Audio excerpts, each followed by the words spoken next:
Than 6 months to go before the presidential election, a number of polls and surveys show a very close race between the presumptive nominees, President Biden and Donald Trump. And that includes a recently published poll from the Marquette University's Law School. Professor Charles Franklin, director of the Marquette Law School poll, is joining us right now. Professor, thanks so much for joining us. Thank you.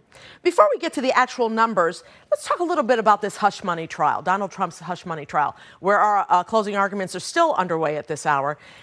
Is Donald Trump coming out after the court ends every day having an impact on registered voters? If it is, negative or positive, would you say?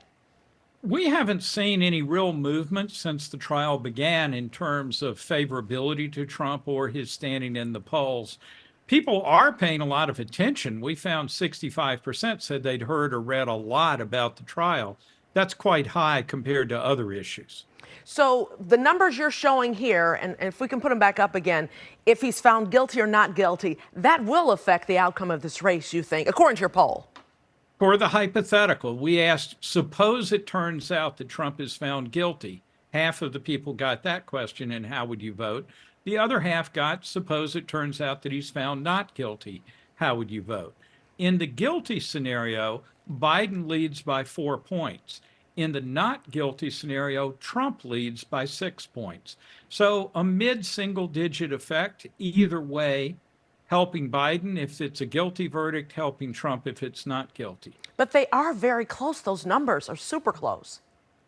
They are. And the only thing that's closer is the race overall. In a pure head-to-head race, we have it 50-50 if you have to choose between Biden and Trump.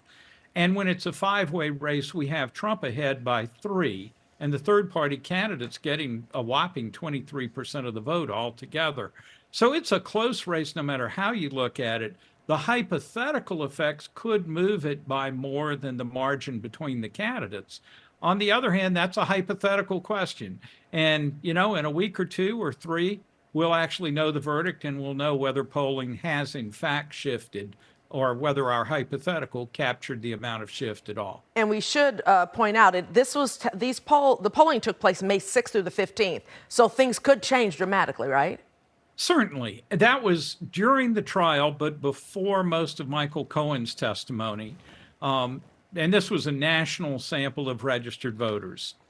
And you did do some polling on certain issues that you think the candidates will do better on if it were Trump and Biden, without the other people in tow. Yeah, it's a sharp divide in terms of which issues people think are important. Republicans think the economy and immigration are by far the number 1 and 2 issues. Democrats put abortion policy way up there in first place and the economy in second place. So there's a real partisan divide on which issues people are focused on. What would you attribute these numbers to? Well, I think partly on the issues and what's important to people, partly it's following your party's leader. Donald Trump talks about immigration all the time. So it's not surprising that Republicans put a lot of emphasis on that. Democrats, on the other hand, know that that's Trump's issue. For them, endorsing immigration as an issue is kind of a no-no. But I do think that we see this kind of partisan split in previous elections as well. When we ask who would do better on the issues, Trump has an advantage on the economy and immigration. Biden has an advantage on abortion policy and on managing Social Security and Medicare. Judging on your polls, what do the two candidates need to do to, make better numbers in certain areas? Well, the main thing would be to appeal to voters. Both of these candidates are seen more negatively than positively.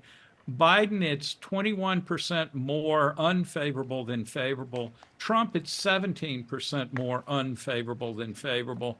With both candidates being seen so negatively, that opens the door to third-party candidates. Now, maybe the campaign can change those images.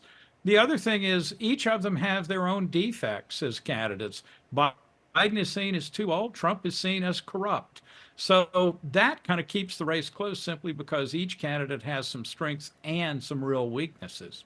Professor Franklin, if you do any more polling, give us a call. We'd like to hear, as we move closer to the election, what you guys think.